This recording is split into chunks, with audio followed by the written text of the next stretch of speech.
Holy cow! It's been a long time since we've heard from the heroes of Honeywood. Let's fix that.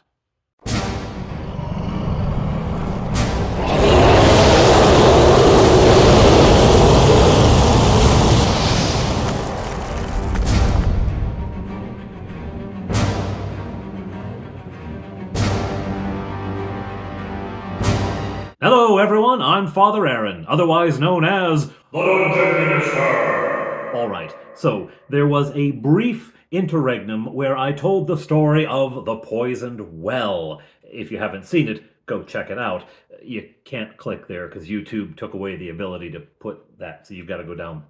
You'll find it. Last we knew, the heroes had defeated the Saber Claws and had discovered the lair in which they were created by a powerful, and very evil magic user in ancient times. This magic user had used the bodies of humans and other creatures mixed with evil magic and sacrifice of gold and blood and a crystal ball. The crystal ball which gave the Saber Claws in their creation a telepathic ability to anticipate the next moves of their opponents, to see what was coming. Anyhow, they found the treasure, they found some body parts, and they found the crystal ball. Now, trusting the crystal ball of an evil magician who made these foul creatures out of the body parts of sentient beings, maybe not a great idea, but the crystal ball has to actually work. Otherwise, the Saber Claws wouldn't have had their foresight. They wouldn't have had that sort of second sight that allowed them to see things coming So it has to actually work. So, it's going to work, but it is the possession of an evil magic user, or was, presuming this magic user is now long dead. Maybe? Anyway, it is an object tainted by evil, and so, while it does work and it does show the things that a crystal ball would show, it does so selectively. It doesn't lie, but it chooses what truth to tell.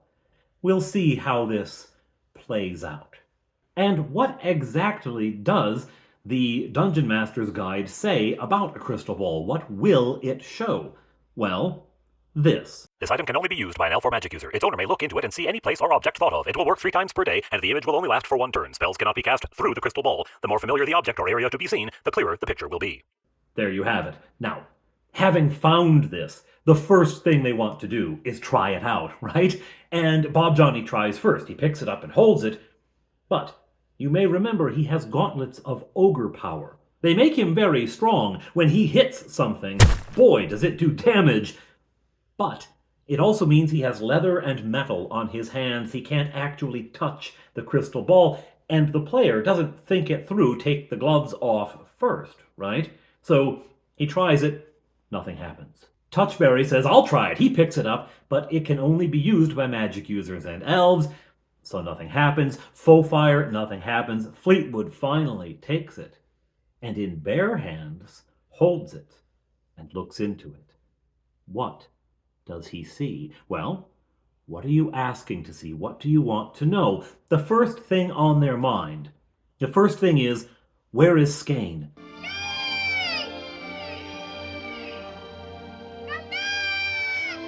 How can we find Skåne?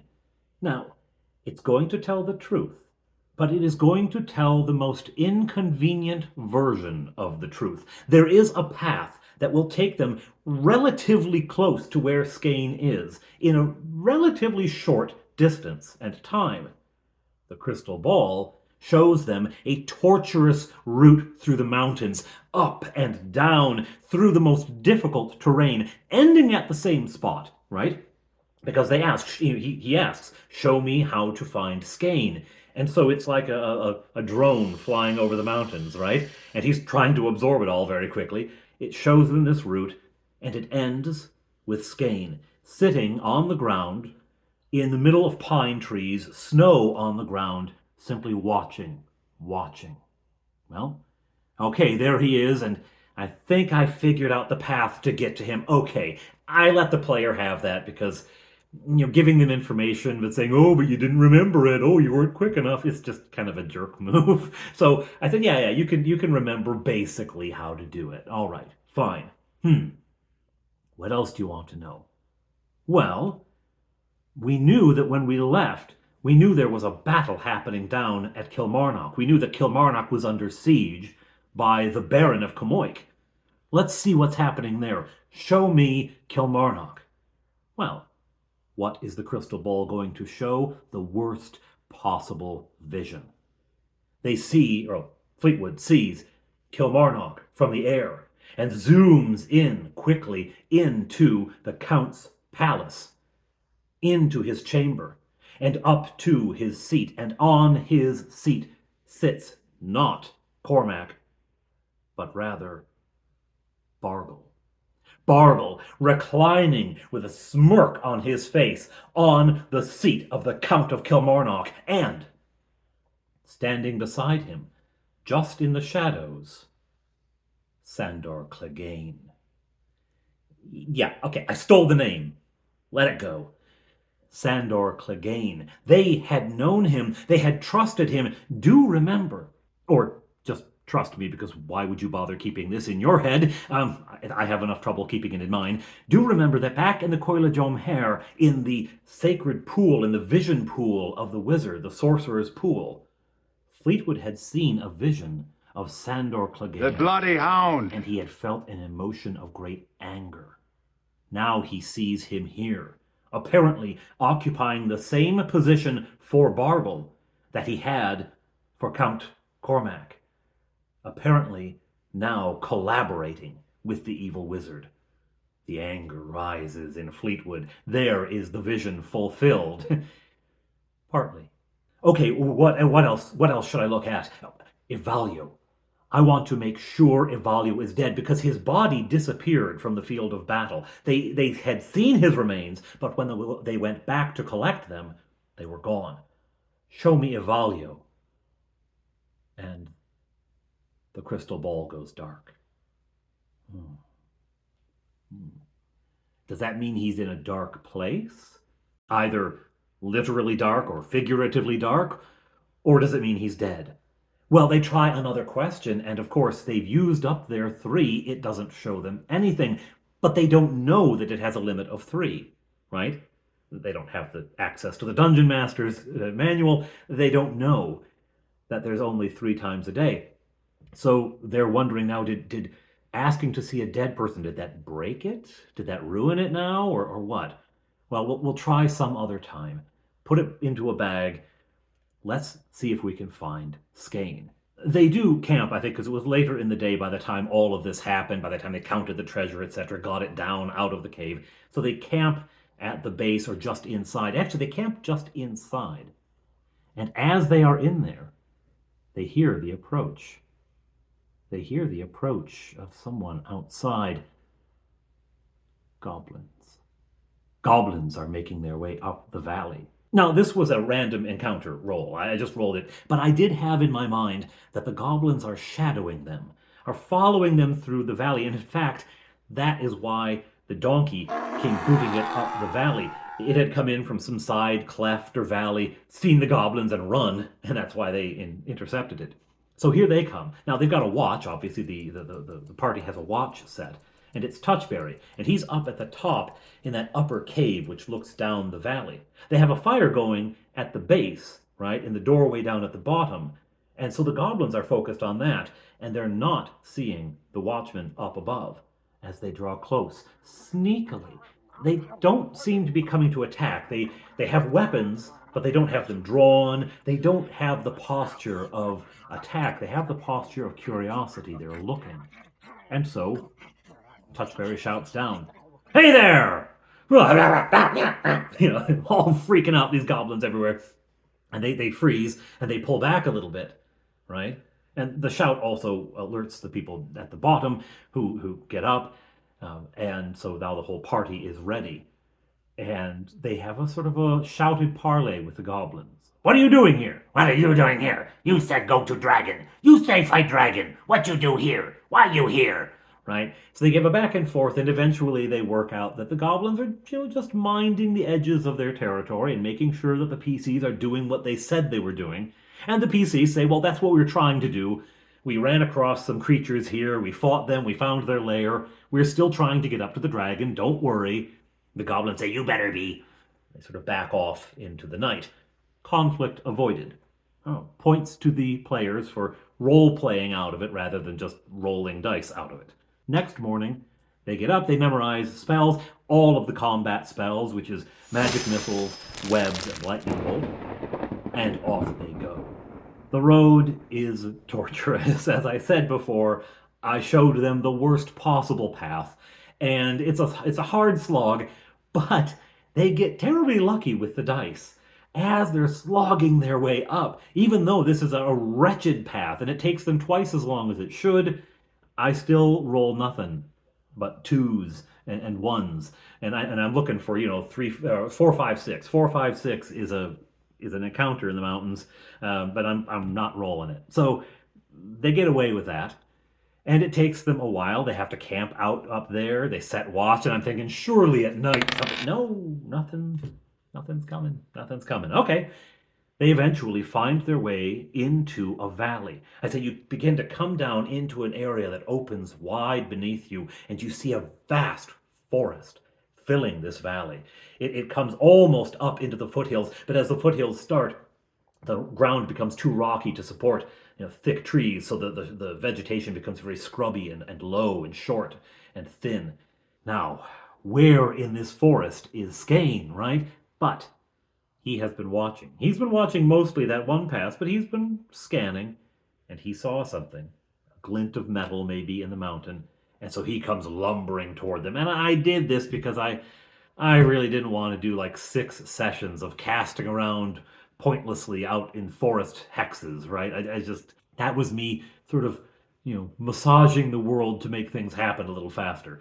Anyway, they meet up with Skane. Hello, small ones. You take a long time to get here. What is problem? What took us so long? Are you kidding me? Goblins and gnolls and horrible bat things with swords for arms and more goblins and we brought you a gift. And they reveal the spear that they got on Giant's Tomb Island that they got from the giant skeleton, right? They present it to him. This is good spear. Where do you get spear like this? You go to Giant's tomb. Yes, we went to the Giant's tomb to get you a weapon. Is good. Is good weapon. Glad you like it. Where do we go now? It is getting cold now. You will be very cold. Me, I am fine. You will have problems. Well, this is the DM just, guys, you're gonna have some trouble, right? All right, well, whatever. Let's go. Yes, let us go. We will get as close to Dragon's Lair as we can. Hopefully they're not all there at the same time. Whoa, are they all? What do you mean they all? There is more than one. Morag. She has children. Well, of course they knew that Morag had at least a son. They fought him, Balamorg, right? But children plural? Okay, well, in for a penny, in for a pound, on they go. I also want to mention this was my first time using my lovely Snowscape battle mat. Everyone was suitably impressed. I had bought a few extra pine trees to use in there. I got them from the dollar store, which reminds me, now that Christmas Day has passed, maybe they'll have them on clearance. I should go pick up a few more. So they head off with the grumpy giant, and they decide to head through the woods to stay inside of the woods, even though he was near the edge of it. They're going to go through the woods because that will provide cover and keep them from being seen too easily. All right, off they go. As they go, of course, I'm rolling wandering monster checks, because that's what you do. Aces. They hear,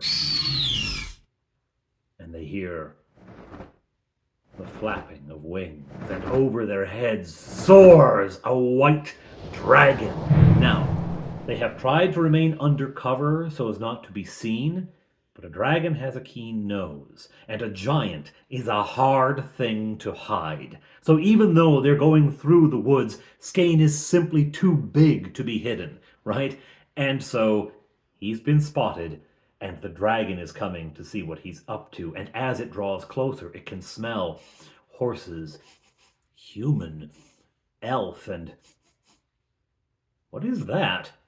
I like that bit from The Hobbit where the dragon doesn't know what a hobbit smells like. I'm keeping it. Anyway, down it comes, swooping low over the trees. As it comes, everyone dismounts. Well, not Skane, he's not riding anything. Everyone dismounts. Bob Johnny leads the horses away into a thick clump of trees, hoping that they won't get eaten or blasted or anything else, right? Skane sends his polar bears into the forest as well, because he doesn't want them to be blasted. He would like to save them. Hopefully they can come around from behind and attack. As down into the woods, in a little bit of a clearing, swoops this white dragon. It is a similar size to Balamorg. That way I could use the same mini I did for that one.